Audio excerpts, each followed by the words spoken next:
Hey, after I sit here and boost my self-esteem for, I don't know, 10 or 20 minutes, thank you guys for being here. I know I probably said it was going to be investigative focus, but now I know that my videos will wander. And I used to want to try to make the perfect video for everybody to listen to. But I don't know, for those ears and hearts that are willing, as my Rabbi Raptor says, happy hearts and wishing souls, it'll get to the right ears.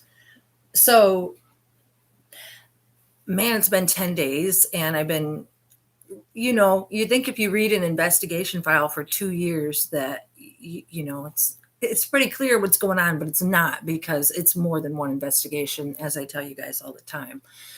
And when I'm speaking, I need you to please try to remember that, because I'm going to say Prince, Prince Rogers Nelson, stuff like that, because when you read the files and you watch the short trailer clip, you know by now that they presented us with more than 3 identities for Prince. So we don't know who died and who didn't. So keep that in mind. But I was reading a bunch of extra stuff, and I wanted to touch on the 18th and 19th because I went back and I read Judith Hill's,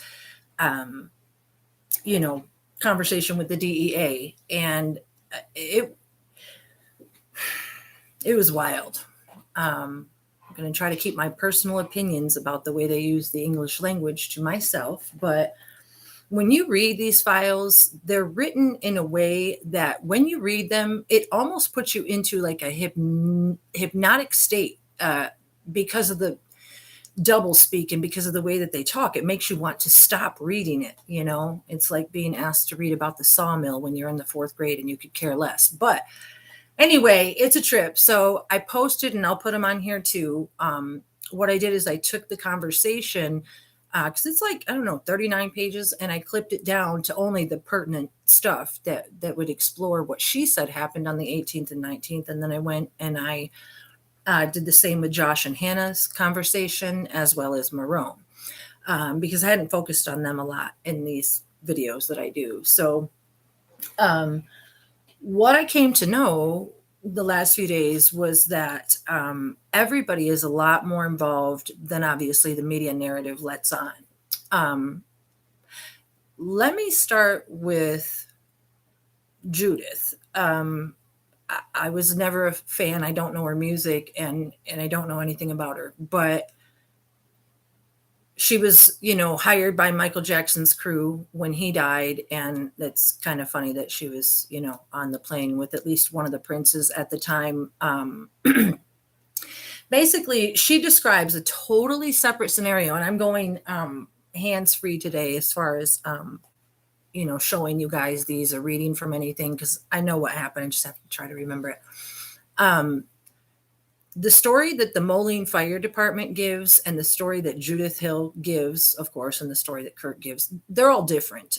Marco Leone, EMT Rands, they all give different stories, but none of them match the one Judith Hill gave. So basically, the way that she made it sound, couple of interesting things. Let me start back.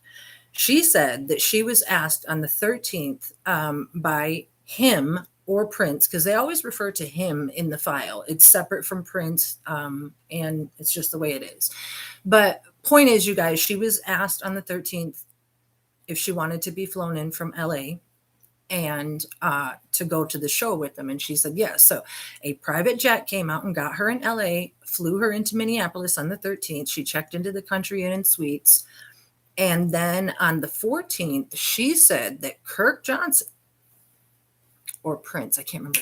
She either said him or Prince. No, Kirk Johnson. She said that they got a late start. And this is the interesting thing, because she said that Kirk picked her up on the 14th, and then the detective tried to zero in on her. And so they put it somewhere between noon and 1. But this is the thing, you guys. She goes on to say that they used, it was either her that said it or Hannah and Josh that said it, that said that there's an airport in Bloomington where they fly out of Signature, Air Signature, whatever, flights is what it's called. So I have told you guys before how Sean Powell, Kirk's nephew or cousin, whatever he is, his residence address is in Bloomington. The video that the detective exposed that Kirk was seen picking up drugs on the 14th is in Bloomington, and the the country's largest fentanyl bust was done in Bloomington, as discussed in the Paul Podolsky file. So then last night I found out that they, were using that airport in Bloomington, and it was like a light bulb moment, So Bloomington, I guess, is the place to be. And so anyway, what was interesting is she said that he picked her up between 12 and 1. Now, when you read the file, you know that they say that Dr. Schulenberg wrote his prescription at 1:30. Kirk was to pick it up in person. So if Kirk was in Bloomington Minnesota, and then he went and got a prescription from Dr. Schulenberg after Schulenberg wrote that prescription at 1:30, then he drives up to White Bear to see Dr. Boo, the dentist, and pick up his prescription from her for Tylenol 3 with codeine, and then goes to the Walgreens in Bloomington, is seen on video all while getting on the airplane to head to Atlanta by 2:32 p.m., which is what time they said they departed. So we've talked about the body doubles and stuff like that. That should be no surprise by now. But you can't be in that many places at once. You just can't be. And the fact that they're using an airport in Bloomington, I think it might have been Hannah and Josh that said that.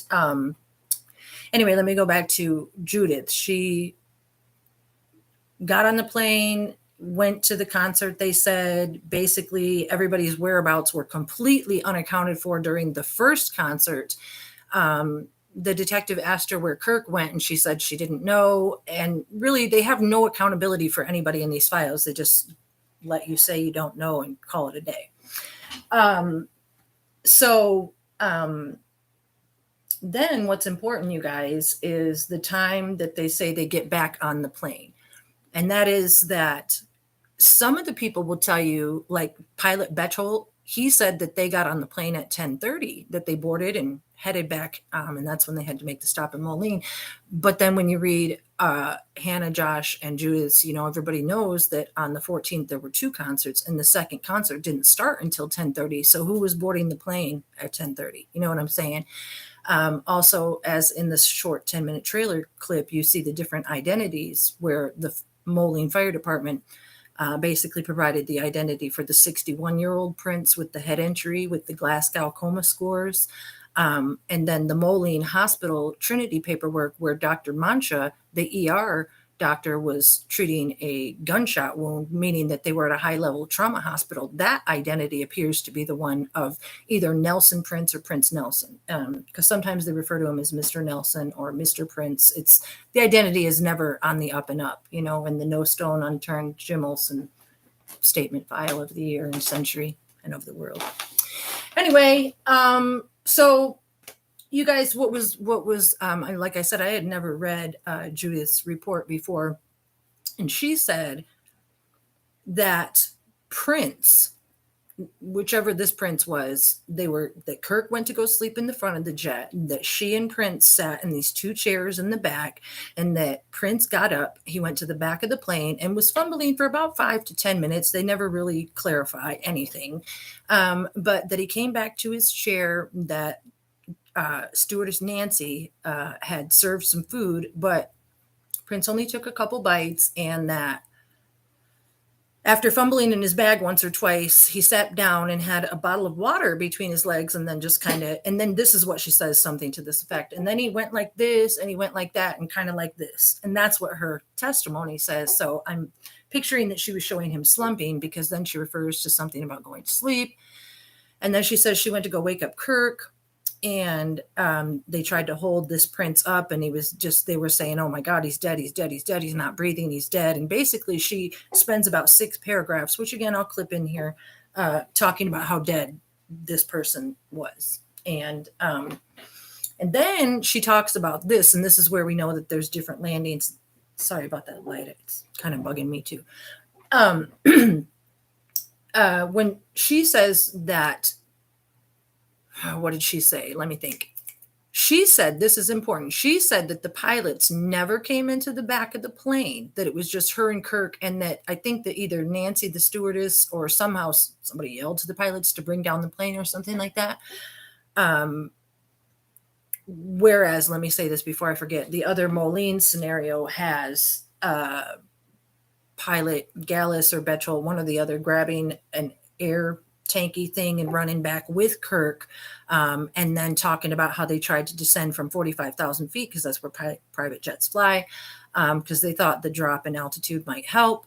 So these are different scenarios that we're talking about. And then when Judith says that they have this dead, slumped over Prince person, she says that some people that seemed like EMTs came onto the plane. She said, in my opinion, they were moving way too slow.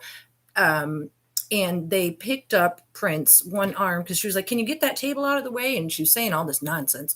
And so that she basically said these people picked him up that looked like EMT and carried him off.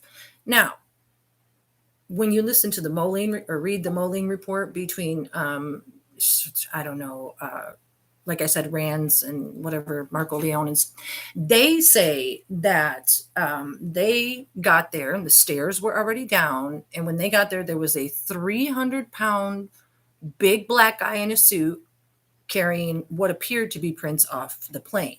So these are different scenarios. The other fire report says that they couldn't get the cot onto the plane. There's just a whole bunch of scenarios. I can't remember them all right now, but clearly it was not what Judith was talking about. So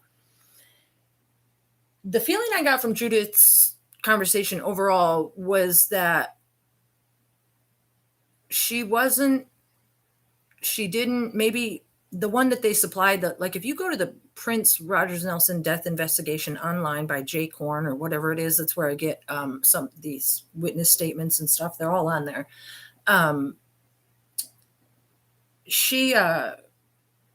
don't know, man. All these people that get interviewed, they're allowed to act like blank slates. I'm trying to say it politely. When you read their testimonies, it's like either they're on drugs or they're hypnotized. A lot of times the detectives asking the questions, they ask really leading questions. And then when the witness starts to say something they shouldn't be saying, the Detective Murphy or whoever it is just, oh yeah, and so where are you guys originally from? Why are you asking me where I'm originally from in the middle of a supposed murder criminal mystery? Well, it's not. It's not that at all. So anyway, Judith, she then gave me the impression that she said that she did say that they had to wait for other pilots because the pilots had landed and they were timed out. And I told you guys that before, because NBC News and the little clips that I put on tried to say that the plane that landed in Moline, it said clearly the same plane departed and landed in Minneapolis at, I don't know, shortly after midnight or something like that. But the second concert didn't even get over till midnight in this other scenario where Nancy, the stewardess person, says their flight, along with pilot Gallus, who used his in-flight tracking info to see that they left at 1 a.m. from Atlanta. So who's landing in Moline and why? So it isn't. So anyway, this is the thing about Judith. I'm trying to keep myself on track. When Judith gets back to town, to Paisley Park, she said that she was told to make a tweet or whatever, that the concert that she saw went okay and everybody got home okay. And then, of course, that there's the promotion that Prince wanted to be seen riding around town on his bike and doing the Paisley Park birthday or whatever bash on the 16th, not birthday, to show the world he was okay. Well, a couple of things, and I'm not saying it's true because I speculate too. Did somebody die in Moline? One of the Prince scenarios. It's a possibility. Everything's a possibility at this point. So then Judith basically left me feeling like she was covering. She said she went up to Prince's room with him on the daytime of the 16th and watched some movies with him. It's all real blank. She's just given this generic predetermined information, if you catch my drift. And then she says that she left because she had to catch her flight back to wherever she was going. So I think, if I'm not mistaken, she's one of the people that the detectives say was emailing so-called Prince well after he was known to be deceased, saying, "Contact me. I know that you can," something to that effect. So, Michael Jackson and Prince, you got a question. That's all I'm saying. And for the record, no, I'm not a fan of the music at all. Anywho's, you guys, let me move on from her because I want to stay focused on the 18th and 19th, even though she was like the 15th, because then you go and read, which again, I'll attach the scenarios with Josh and Hannah. There's something else. These interviews, you guys, and again, I'm not trying to be rude. We're talking about, Prince Rogers Nelson served the world as master musician for 40 years and all these things, and Jim Olsen, no stone unturned. And it's just ludicrous the way that these files are written and what attorney generals and states and DEAs allow to exist as conversations of investigation. It's absolutely ludicrous. Maybe I was a lawyer in a former life. I'm not sure, but if I was interrogating you, trust and believe it would never pass. And that's another reason why we know not only are there dual identities, it's the cover runs so deep that these files are just trash.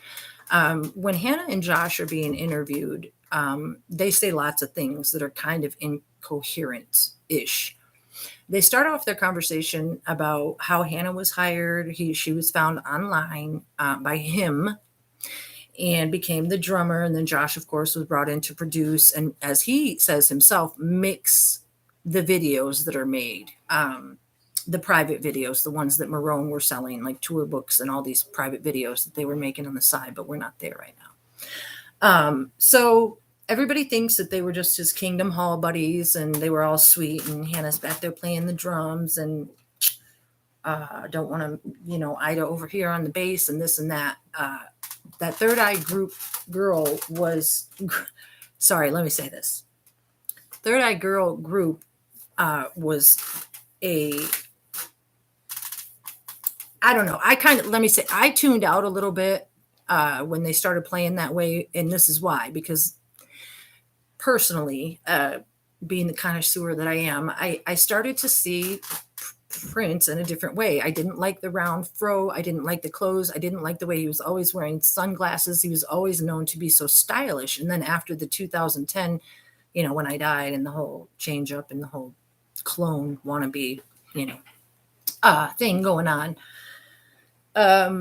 the Prince Nelson that I disclosed that has the male-female identity when they're doing in the Moline paperwork on the short trailer video, where the Prince Nelson identity, the one that says that he's 5'4" and in between 117 and 120 pounds, that Prince's Moline paperwork basically makes it seem like it's a male and a female or somebody that might be transitioning. So it with my life after life memories and the whole Taika Lilith Sister, the song Sister, there's a lot of things that I'm trying not to get into right now because I'm trying to stay on track, but there is a female energy somewhere that wanted to be Prince. And so as Third Eye Girl came out, and Hannah would always play way more guitar than Prince used to, and of course that was his thing. That's why I loved his guitar. And then it was just like I said before, it was just a lot of hoopla and a lot of DJing and a lot of not what was Prince. And then, like I said, with the glasses, it was like, what are you hiding? It was completely different than anything that he had ever been to me and meant to me in my, then 36 years or whatever it was. So one of those identities, you guys, Josh and Hannah, their whole little close-knit team of 4 that they talk about, they were doing weird stuff over at Paisley Park. They even go on to disclose that they were living there. Hannah says that they hadn't changed their addresses yet, which I'm like, okay, well, the media doesn't tell you any of this when they're searching these rooms and you're looking, take the green room that they call Prince's, for instance. Go look at the pictures. There's pink emery boards, there's nail polish remover, there's girl stuff all over the place. There's combs and brushes that only girls would use. There's the big sunglasses, there's gaudy clothing that Prince Rogers Nelson would have never worn. There's people in and out of Paisley Park. I don't know, it's like the skin suit factory. But anyway, point is they were living there. Now, their conversation, if I want you guys to go and read it so you can see that I'm not tripping, because Josh, the way he talks, it literally sounds like he's on drugs. And again, with the leading of the detectives telling them what they should or shouldn't say. What I got out of the Josh and Hannah conversation was that they, and this is very important, at the time they were being interviewed on the 21st, nobody had been able to touch base enough about the what had happened on the 18th and 19th. So this is going to take me a minute to get up. So hang on. Josh and Hannah said that they were on the plane with him for the second to last show that he did in Montreal in Canada. Now, the second to last show, we had the 7th, April 7th, it was canceled, and I believe that was supposed to be in Canada. I'm not sure. But those were canceled, and of course, nobody was supposed to have gone because he had the flu, remember? So then on the 14th, there was the performance in Atlanta, the 2 performances in the after party that Theo London planned. But anyway, and then, of course, he was supposed to perform again, I think that next week. But anyway, Josh and Hannah were being interviewed on the 21st, and they said that second to last performance to Montreal. Now, when they were on the plane, you guys, they say that they talked about the Atlanta trip and what had happened on the plane on the Atlanta trip. So this would let us to know that when they were on the Montreal trip, Josh and Hannah with him on the private plane flown out of Bloomington probably, they were discussing the plane trip from Atlanta. So we know that it was after the 15th, where Atlanta was. Now, the reason why that's important is because when you get to April 18th and 19th, this is where everything just goes absolutely haywire as well. Because, told you guys this before, Kirk Johnson, he says that he doesn't see Prince every day, that he only sees him when he needs something. And he doesn't think that he saw him from the 16th. He didn't see him the 17th, 18th, that he only saw him on the 19th when he met with him. Kirk says, what does he say on the 19th? Kirk says he met with him on the 19th in the NPG room. Okay. And Kim Pratt says that, wait, let me back up because it gets really confusing. So this is the deal, you guys. You have to watch all my videos. I have to keep this straight.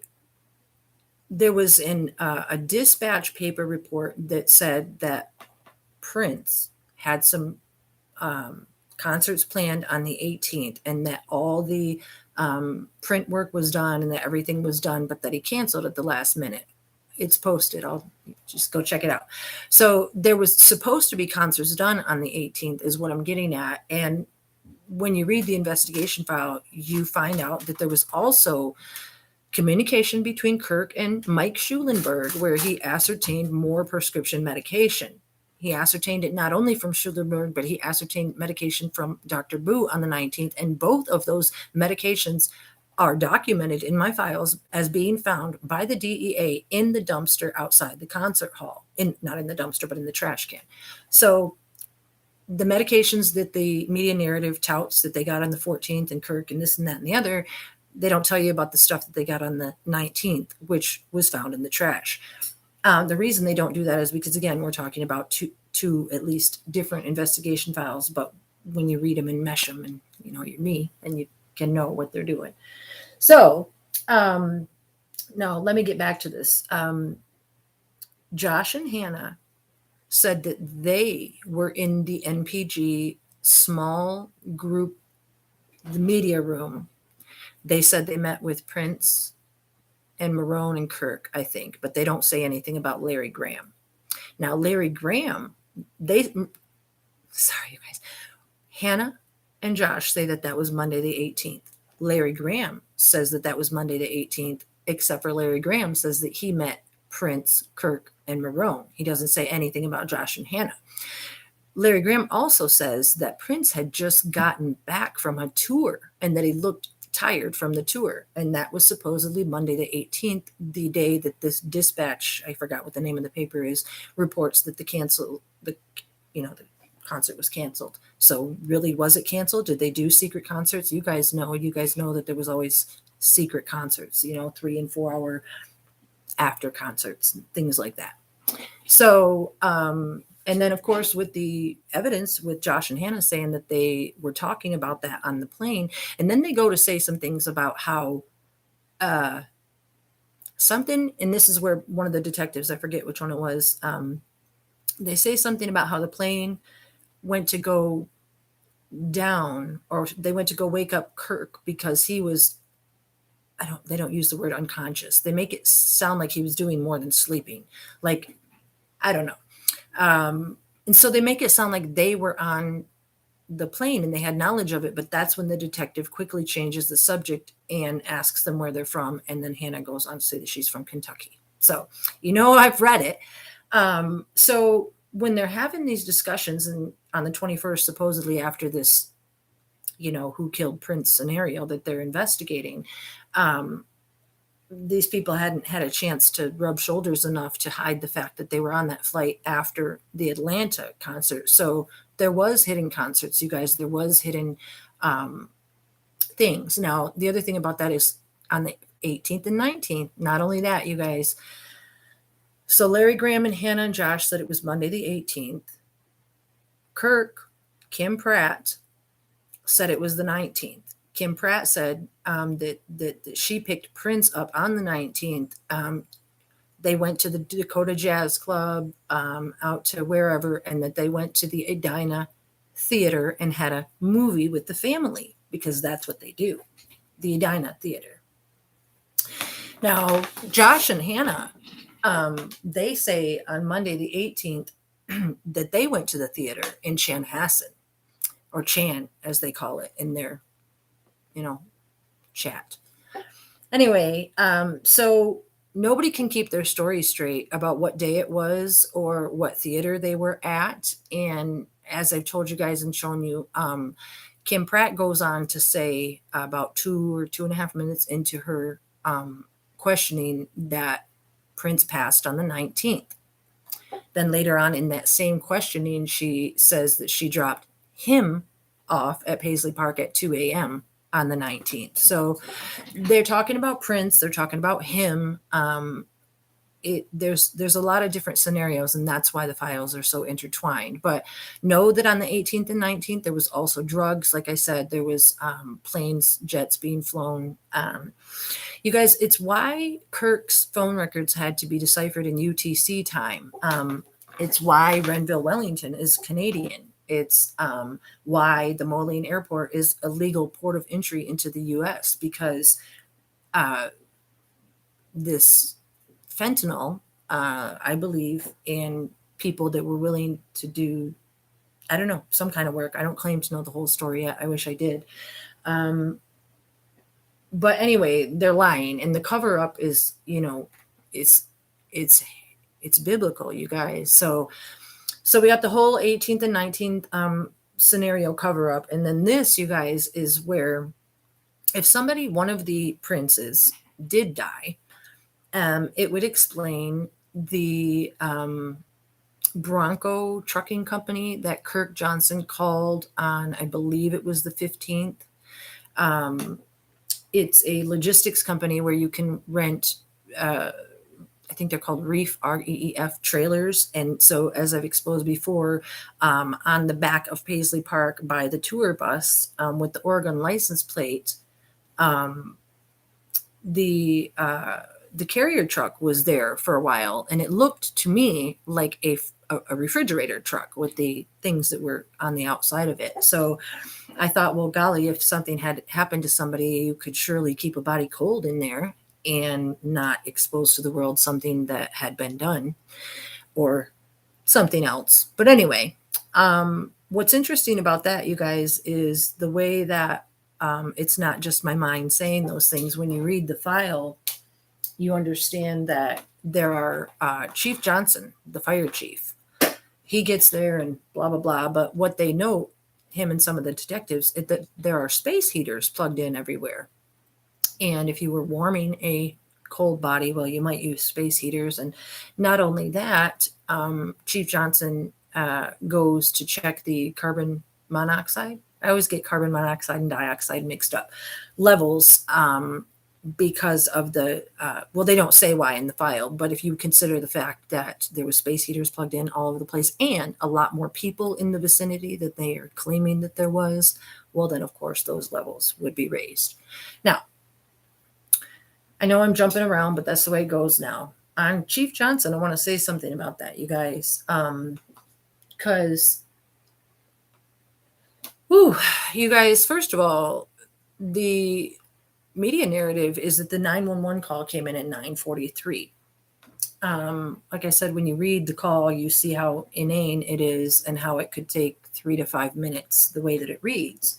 However, there's another dispatch report in the file where the actual dispatch was at 9:48, but then you have some detectives saying they arrived at 9:48, some arrived at 9 a.m., some arrived at 9:10.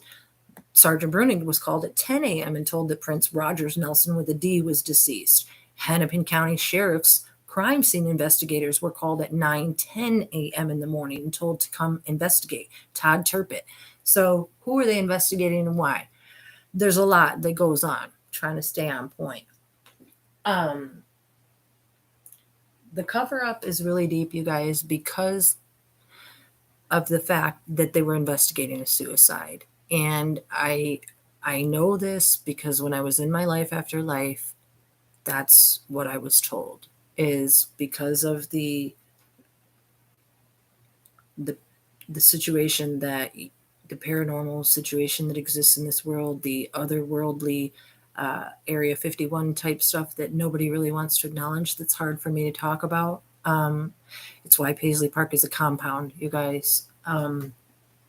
They were keeping a big secret, a real big secret. And I don't want to get into that right now, but it definitely was a suicide. And that's why I believe, as we all know, that Chief Johnson, who claims to be the first on the scene with another sheriff guy, Chief Lifton, he's like the detective sergeant who would come and investigate like a big crime or a fire or something like that. And it's interesting that they're the first ones there, because the thing is,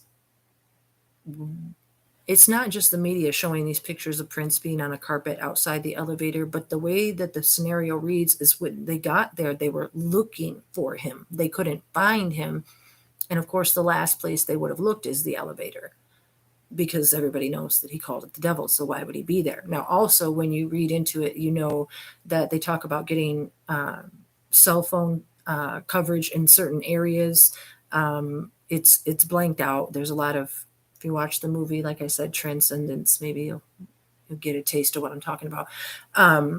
When you read the file, they were saying that they couldn't contact him. And because of the messages I get and the telepathy and things like that, I know what they're talking about. So back to Fire Chief Johnson, you guys, being the first one there with Lifton, because they never mentioned Lifton after that. So what I'm saying is that leads me even more to believe that you guys have to know that there was more people involved in this cover up. And the other thing is, now I don't know, I could be wrong. I looked at pictures. I looked at the weather for the day of April 21st in Minnesota, and it said like 65 and cloudy, but it didn't show any rain. And then when you go and look at the pictures that are available during, on the investigation file, well, the parking lot's wet. There's tire tracks where there's mud in them and water. There's a little sprinkling on a couple of the cars, and I can't see well enough to see if the cars out on the road are wet, but it doesn't look they are. It doesn't look like they are. I don't know. Then the trippy thing is, when you look at the exterior photos of Paisley Park that day, there's a picture where there's completely dry leaves, there's like dry leaves. So how could it have been raining and have these dry leaves? And then I thought, well, was there a fire? Did the smoke alarms go off? Was there a thing pulled with the, you know what I mean? That's why the fire people would have came. If there was somebody stuck in an elevator, or they had to pry them open or something like that. It's why the fire people would have been involved, seemingly, or they were doing things more devious. These are just things that I think about. Anyway, being that he was the first person that they say pulled this prince out of the elevator, and he said that he was stiff, but he was going to give him CPR because he was warm. And that's what I wanted to get back to, was all the space heaters. So all the detectives, everybody that's there, say that the body was rigid. The arm stayed in the same position that was moved across the floor.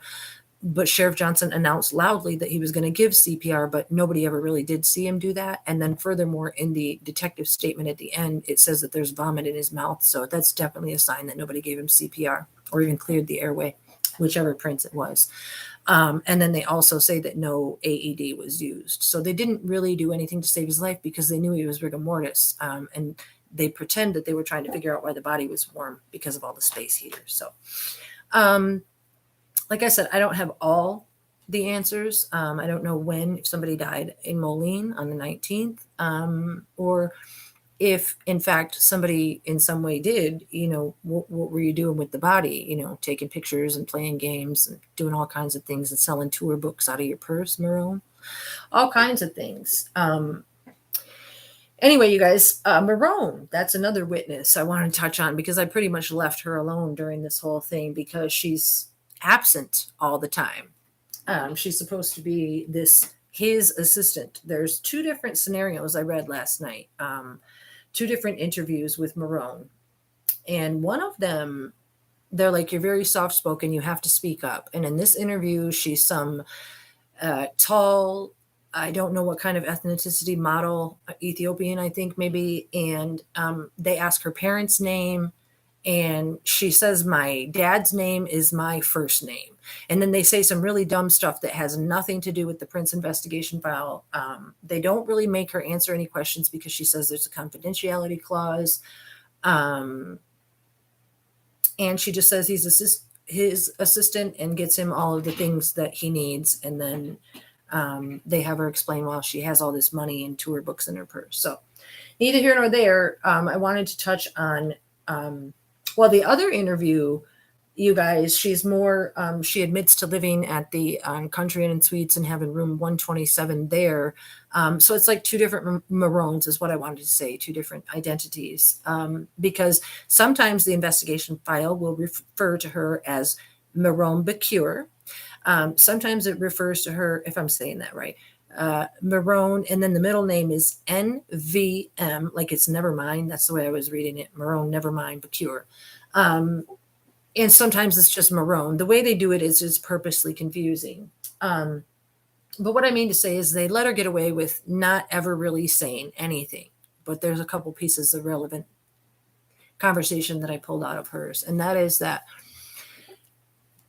she said publicly that when Prince showed up when she showed up to work on the 20th at about 4:30, that she thought that she was going to be taking Prince to the doctors like she always does. And that's what she said, like she always does. So I thought to myself, everybody claims not to know anything about his so-called health condition or this or that, but she said like she always does. And she was told she wasn't needed, and then Kirk took him.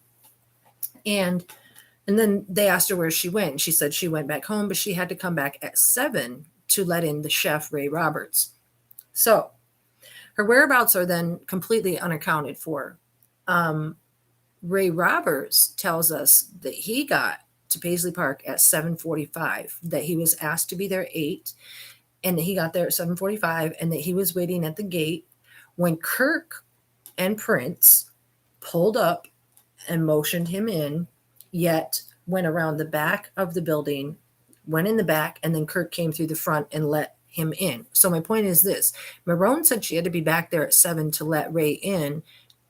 Where was she? She was unaccounted for if Ray said he was still sitting there at 7:45. So I'm saying this because a part of me feels like Marone might have been playing the double because, again, in the Beautiful Ones book, Dan Piepenbring writes that when he left the fine chain eatery after having met with Prince the day before, he saw Prince pulling out of the Chanhassen Country Inn and Suites, his afro looming in the window. So, afros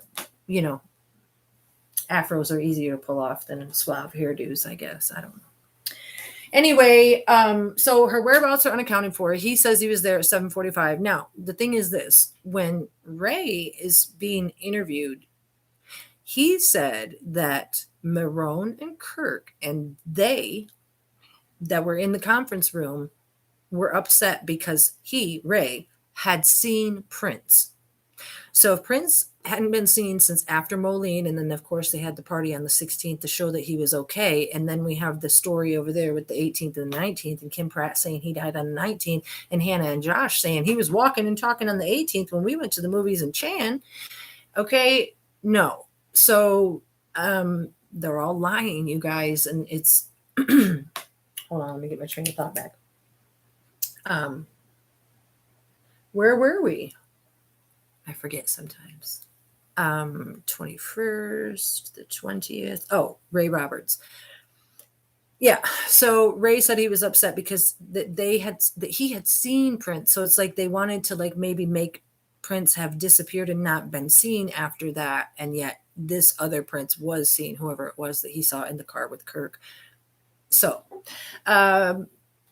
just some pieces that I'm putting together there. And then the next morning on the 21st, the other thing about Ray Roberts, you guys, is when they're talking to Kirk, he says some junk about how Prince was a good eater when other people like Patti LaBelle and Prince Rogers Nelson himself and other people said he didn't eat. He would just smell his food and people know he didn't eat. And then they say, oh, Prince ate great, but he didn't eat breakfast. And Kirk said, so there would be no reason for the chef to be there this early.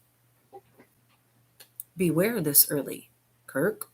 So Ray Roberts, I'm not saying who did what, you guys. Ray Roberts was known to have a buprenorphine prescription. He said at least one of the Ray Roberts was a former addict and had access to buprenorphine, Suboxone, which is one of the things that Andrew and, of course, they were seeking.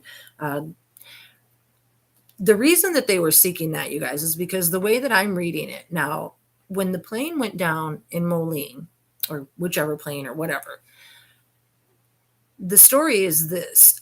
The way that Judith said that the one scenario where Prince had a water bottle between his legs and started to nod out after taking some like she didn't say he took medication. She said he was digging in the black bag, blah, blah, blah, and that there was a water bottle between his legs, and then that's when he nodded out. So also when you read the investigation, you find out that there was the hydroxate something blue something blue something that's like $19 that Prince had sent an email to Ray Roberts asking to change his water. So they photographed one of those water bottles, a blue aqua hydrate bottle, in the conference room, which is where they were meeting the night before. So my thing is this, I don't know, and he doesn't tell me, did somebody help him get the fentanyl so that he could commit suicide? Did he get it himself? And I'm sitting here exposing the whole way he did it. I don't know. Because though I have my life after life situation, we do, and he tells me and we talk, and I have this divine insight,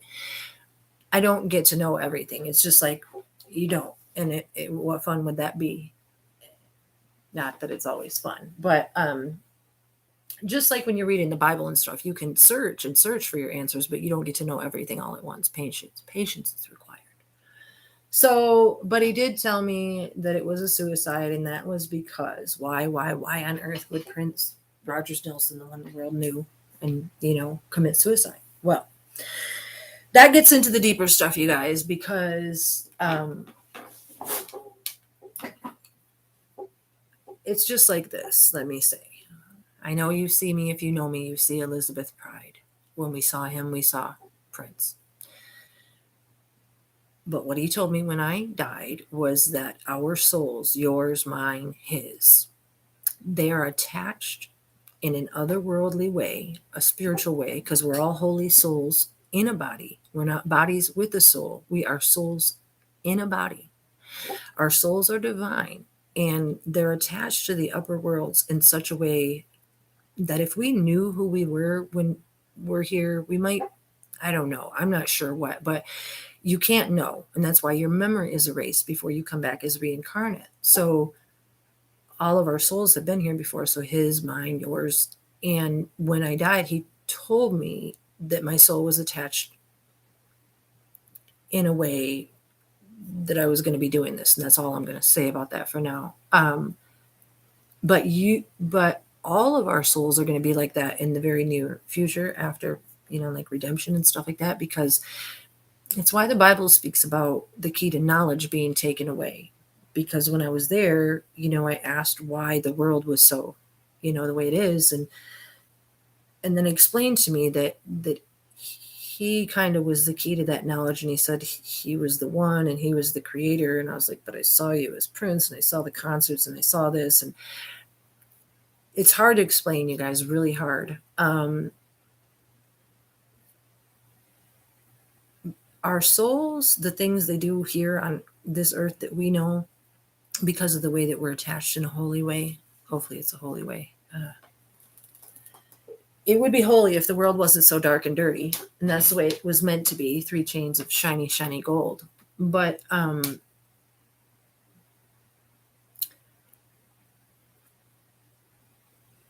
the way that the evil in this world was given permission to antagonize us, you guys, all that stuff is under his control.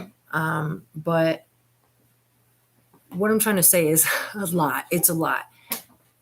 What we do here on earth affects us. It affects things like in heaven, in this upper galaxy type place. And you don't know what your soul is capable of until you die or experience these things. Or, I mean, I never expected to experience them either, and that's why they're so hard to explain. But when he was like a man here on earth and we saw him doing the concerts and this and that, like, remember this, you guys, there's got to be some purple junkies out there that remember when he would do a concert, he would automatically leave the stage. He never stayed around to talk or anything like that. And then if he was doing a show or something, then he would come back. And so, like, I have the feeling that they were, from my memories that he told me, they were interchanging. There was a plan, you guys. It's the breakdown plan that I'm trying to explain, that has to do with him being the soul of King David and Prince Rogers Nelson. And then I'm like, he's the creator. And everybody's like, whatever, girl, you're tripping. Weren't you on drugs when you died? That's what they say. But the fact is, like I said, you guys, it didn't start being told to me until 2020. So it's all very real. And what I always tell myself I'm going to come here and say is, why were they breaking him down? And you guys, what he told me was that our souls, especially, I want to say it this way, the souls that I know here in the area that I live, people that I've hung out with, gone to school with, but especially people that I know, he had told me something about our souls being attached in such a way to, like, how we were the same souls that were at Mount Sinai. And we've all gone through all these things. And when this story comes to fruition, which it will, might be after I'm gone. I also remember that. And we're going to see how we were all intertwined, is what I mean to say. And that's why you guys know me, and that's why I know you, because the plan that he set from above, where all our souls have like this purpose, you guys, that it's all, everything is so completely planned out. There's like nothing random in the world. And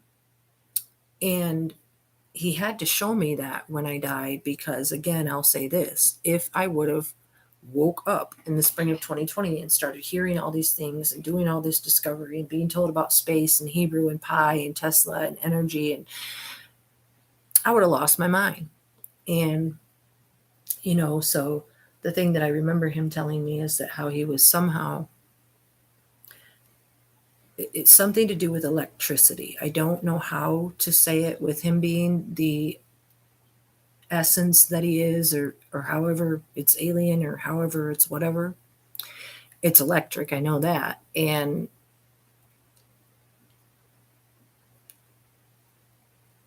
he allowed the others, there was like a reanimation process, and that's how he portrayed himself as all the various artists, the singing artists, and all these different personalities. And actually, if I am saying this correctly and respectfully, it goes back to the garden, Adam and Eve story, because everybody, with the apple and the this and the that, and it wasn't an apple, it was sex. And when he was the first man in that soul, and I'm pretty sure he told me my soul connects back to the first woman. I know that sounds trippy, but it just is.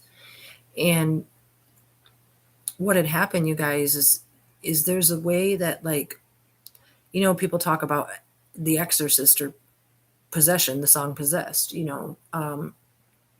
he's able to, like, obviously he's the creator. He can enter my mind and or take, physical control of my thoughts and things. And in the Garden of Eden, I believe that was also part of what had happened, is because obviously there's the snake there, and I think that something happened where he let him come into his body so that he could experience Eve the way that the first man had experienced the wife of the other animals. And a lot of you guys that haven't watched my videos, you might be like, whoa, what the heck? But if you do your Hebrew studies and you listen to rabbis and Rav Dror, he talks about how the first man, being holy and genuine and pure in his intentions, was sent to this world where there was animals in pairs, and men's desire in the beginning was so, well, still is, lustful and everything, that the first man had sex with animals. And that's why there's like all these supposed mythologies of these animals that are half human, half animal, because they actually do exist. They're like the I don't know what they're called, the things that you see in heaven. Like, these things were not all human. They were part animal and part, and they're all like his children in that way. And so, but what I want to get back to is the way that there was entering of bodies. And I believe that somehow, don't quote me, if anybody's sitting there wrote, I'm saying it the best way I know how, is that either the spirit, somehow they entered, and I don't know. And then once they realized that they could do that, the lust, like I said, there's a movie out there with Kate Winslet called Quills, and it's excellent. And it shows how fiery and detrimental lust can be. Like, it spreads like a wildfire.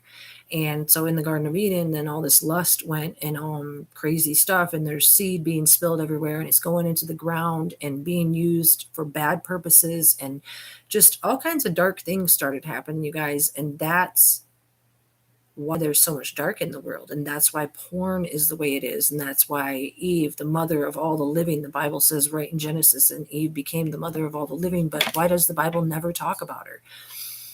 It's why the snake, it's why the lineage between the snake and the woman is cursed. It's come on, you guys, they're not in there crunching on an apple like Snow White. So anyway, what's relevant about that, you guys, it's one of the reasons that the Prince Rogers Nelson persona was so sexual. It's either one of two things. The way that I hear it is either part of it is him, or it's because there's such an innate natural sexuality in his creation. It's why the song on Controversy talks about the Accujack. I talked about it before. It's why they wanted to take his seed and demolish the Davidian King David bloodline and create their own Merovingian bloodline with seed. It's all very sexual and deviant. And it's why the elite go to, I can never remember the name of that forest out west, and they have these big sexual orgies and the sexual power, because they know all these things that I'm telling you are true because of his power and because of the way it was lent contractually as intellectual property to the others for a time. And then they thought they were going to extend that time through some kind of breakdown of the tree of life, which is what I'm always trying to explain, which is what he explained to me when I died. And I was like, nope, ain't gonna happen. So that's why you see all the things in the media, the breakdown of all the puppets, the this, the that.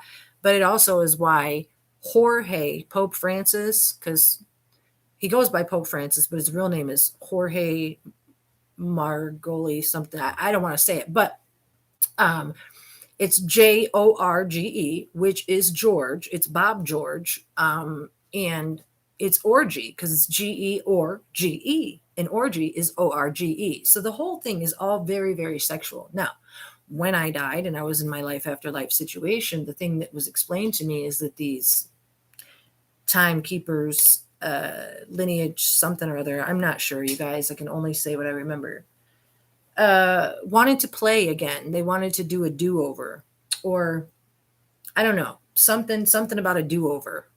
And that's why I wrote the do-over into my tree of life. And I offered to be a part of that do-over.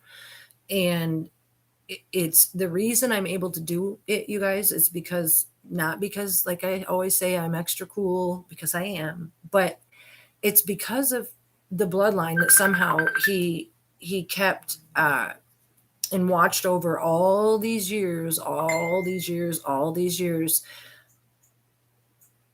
to use me this way. And that's why I listened to the music the way that I did and raised my family the way that I did and have been so attached to all things. It's my sole purpose, and that's why I'm here doing it. It doesn't make me any better or worse than you. It's just my purpose. It has to do with exposing him as the creator to the world. So yeah, it's a pretty grand purpose. And I know it's tough to swallow, you guys, but you have to understand that he allowed his intellectual property to be used for such a time, because our generation of people since 1776, and I'm not going to do the math here, but since the 1776, and of course the birth date of 7/6, June 6th, and the whole thing that equals 21, which is 3 sevens, because it equals the name Dalit Vav Dalit of King David. And I was just able to hear these things as I listened to the music. And then also, like I said, he tells me in my dreams, telepathy style prayers. I even remember things when I listened to my Rav drawer, like ancient things that just spark my memory. And I'm like, oh yeah, I remember that happened to me when I was in, Heaven's Court and this and that. So I'm sure that's why I was led to listen to him. He is so awesome, Rav drawer. I love you. So the whole thing is sexual. They wanted a do-over. If you watch my temptation video, I explain a great deal of it, and I don't want to get into it again. And it's why the world is the way that it is. Now, I'm not here to say don't have sex. You're married, you're having sex, you're having loving sex. There's Jewish rules that I don't quite know, that I want to get into, but I will tell you this. You shouldn't be having sex for any other reason other than to please your spouse. End of story. Because anything else is selfish. She's not a piece of meat. He's not a piece of meat. You don't go in the corner and, your seed here and there and everywhere with this baby mama and then fighting and wearing your... No, that stuff is what brings the world down. But it all came from the Garden of Eden, believe it or not. But the reason I mention it, and I don't get too embarrassed, you guys, so I'm not afraid to talk about it, but it's why porn is so big. It's why there's child trafficking. It's why there's women kept on heroin and in cages, like the movie Taken or whatever it's called. These are awful, awful things that when I stood in heaven, I said had to end. They need to end. And they're not there because God put them there. They're there because there has to be judgments on the people for what they do. And there is an evil Yetzirah that is responsible for putting those judgments on the world. So if the people want the judgments to stop, they need to start behaving. It's not just sex, but that's a huge part of it. Everybody knows that. So, if you don't, you got to be clean. And it's about the ultimate love. It's about pleasing the other and not taking something for yourself. And until that's corrected, we all have a long way to go on that note. It's why I'm celibate, have been for 2 years. It's why it's a lot of things, you guys. So when I was in the heavenly place and the evil found out that they could have a do-over and that we could do this whole thing during the lockdown COVID-19 thing, then all the things that I was told in heaven started to be told to me in the spring of 2020 and have culminated into this since. It's just so I can tell the world who the creator is. And the other thing that I'm going to say before I go is, you guys, and I just remembered this the other day, is when I was in the heavenly place, I'm pretty sure they told me I had to go to hell. And I was like, what? After all the things that I've done to find God in my life, after because this was in, 2010, and I had been seeking God since 1993. So from 93 to 2010, I sought, I went to churches, I did this, I did that, I called on the name of Jesus, I got water baptized. And when I was in heaven's court, in this place, wherever space place, I might be mistaken, but I'm pretty sure they told me I was going to have to go to hell. And I was like, oh no. And so that's when the evil Yetzirah, and he comes and he says, well, you did this and you did that and you're this and you're that. And I was like, oh no, but what about all the good stuff I did? And so blah, blah, blah. And so my point is this: the John 3:16 thing, you guys, is what I was told is false. Again, if you consider the fact that with the new, I know it's hard for a lot of people to swallow because there's a lot of American people that consider them Christians, even people that say, I'm super smart and I know what I'm talking about, but man, I can't believe she's saying that. Well, millions of Hebrew people say it too, so it's not just me, first of all. But the thing is, you guys, it's a trick. It's why the Bible, Constantine changed the Bible in 1611. Now think about it. 1611 is the opposite of 911. Constantine, the word con. Break down the word con, okay? It's actually COVID, but neither here nor there. Stan is why on Gravity Falls, it's that guy's name. Stan. It's like Satan. It's another version of Satan. So Constantine, Tine, is actually like 19 because of the 1611. So it's the beginning of the breakdown of real allegiance that started with Constantine in the New Testament, because the Creator allowed the evil Yetzirah to taunt us in this world, to test us, because nobody respected him in the beginning in some way like that. And were responsible for finding our own soul connection to the Creator. But when the evil found out they could sell this story and not only get 10% of your income and do all the things that they do, but then the worst part is, you guys, when you're in the afterworld and you think that, oh, I John 3:16, I'm good, I love Jesus. What else did you do in your life? There's all these lost souls there that say that they thought that that's what they were going to be saved on, and they're not. So if the evil in the world, the Merovingian bloodline that wants the Davidian bloodline out of the world, all the good and shiny souls with happy hearts and wishing souls, they don't want us around, you guys. They don't want our souls to exist. So their main goal, KKK, NWO, New World Order, Master Race, all of them, is to break down our souls until we can't take anymore. And then sell you that you're going to be okay as long as you believe on John 3:16. And then when you get to the afterlife and you find out it's untrue. The trick was to get all of the world to believe in this Christian religion or Islamic or whatever, the way that they believe on, whoever believes on Jesus. I think it's just Christian. But anyway, they have their own version of him, is what I'm saying. And then that would trap all the souls to the evil, because nobody actually did what was right, which is why it was exposed to me when I was in the heavenly place that John 3:16 Constantine is the false, okay? And it's not like I'm sitting here saying, hey, there's no God, I'm an atheist, this, that, and I'm just this, and I have all this information and stuff to offer. No. You better find God, because like you said in the songs, for those that know the number and don't call. Everybody's going to be given an opportunity, you guys, to know him. And I'm just here to let you know it's coming. And this is how he chose to show himself, by allowing these things to happen to him. Why, you guys, did he commit suicide? Because they were planning on doing some kind of, I don't really know, some kind of physical, disgusting, occultic ceremony that involved more than just intellectual property. And I believe, and I pray that I'm being respectful, that it was to be very painful. And so he got all the fentanyl. And that's why the medical examiner's form says it was self-induced. And that's why they can't explain to the world why Prince Rogers Nelson, as we knew him, committed suicide. There would be no reason for it. Then they would have to expose that all these people, all this cover, Mark Metz, Jim Olsen, all of them over there at Paisley Park party. And it's why Andrew Kornfeld brought all the party drugs with the ecstasy in them. You guys, they're over there getting off on that same energy. I don't know how it's done because it's very occultic. I couldn't say. it's like I said, it's the things that they do in the forest out west. It's when you turn on Cinemax or Showtime, and they have those houses of porn where you go in a different room and there's just any kind of depravity that you want, because the rich elite aren't able to satisfy their disgusting inner cravings.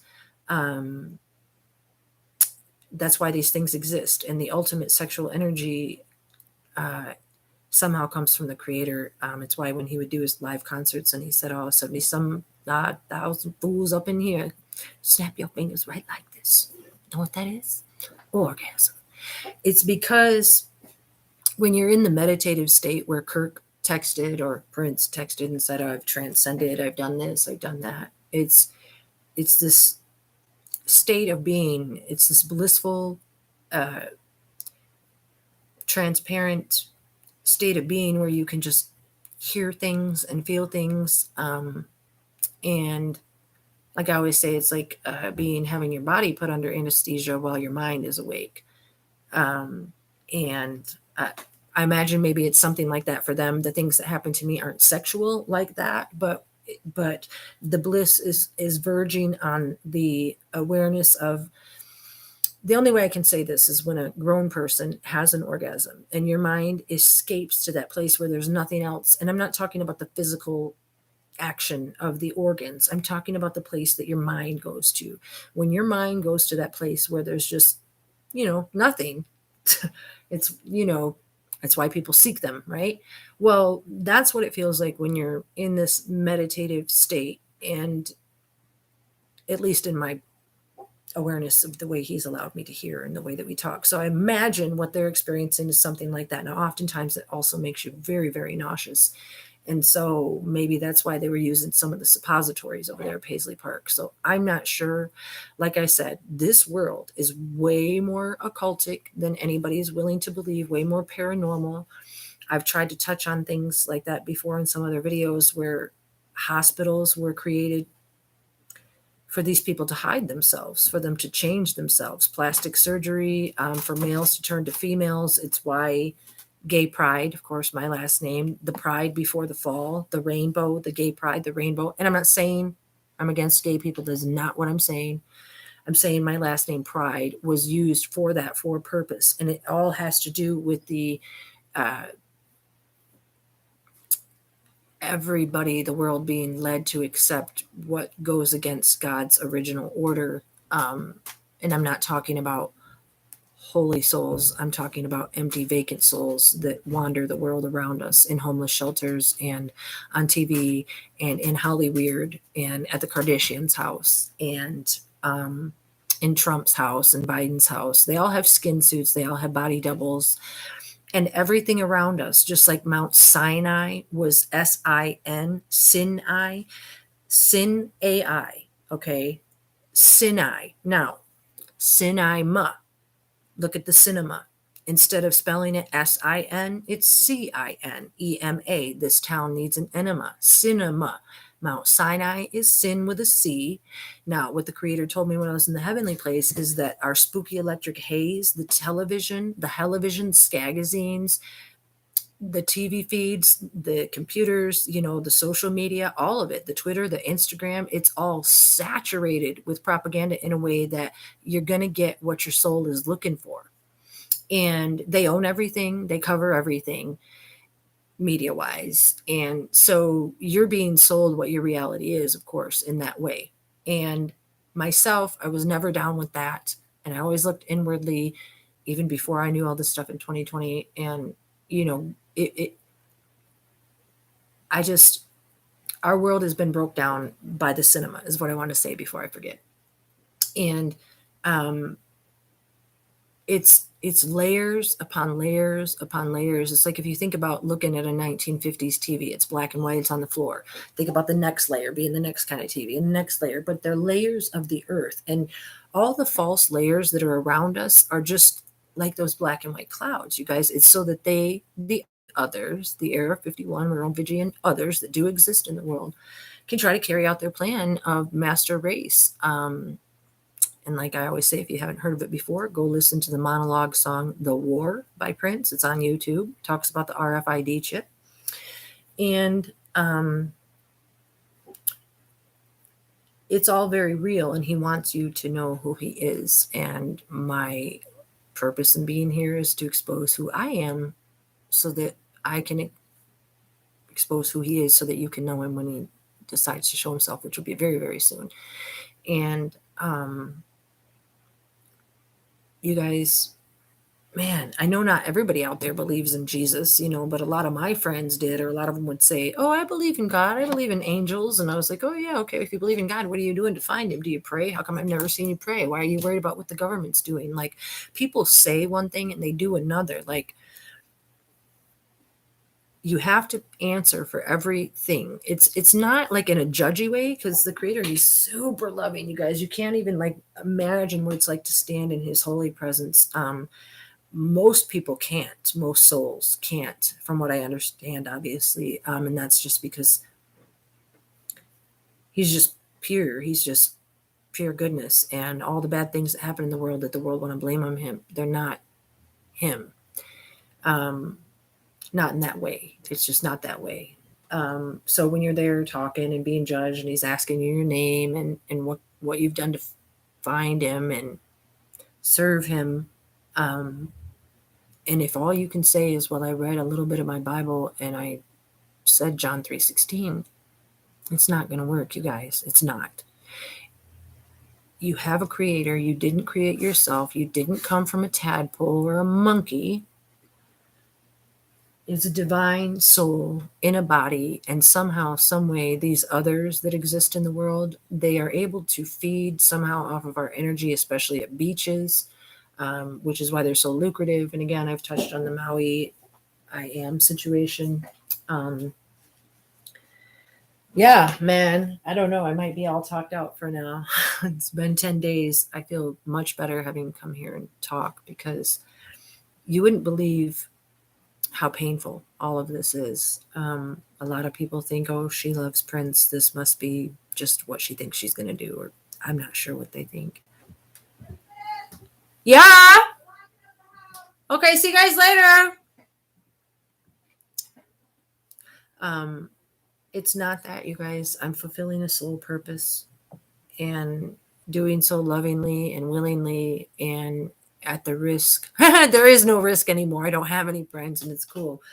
But man, any of you guys that do know me, that are watching my videos, reach out to me. I'm not mad at any of you guys or anything. I'll be your friend. I'll talk to you. I always wish you well and pray for you. And,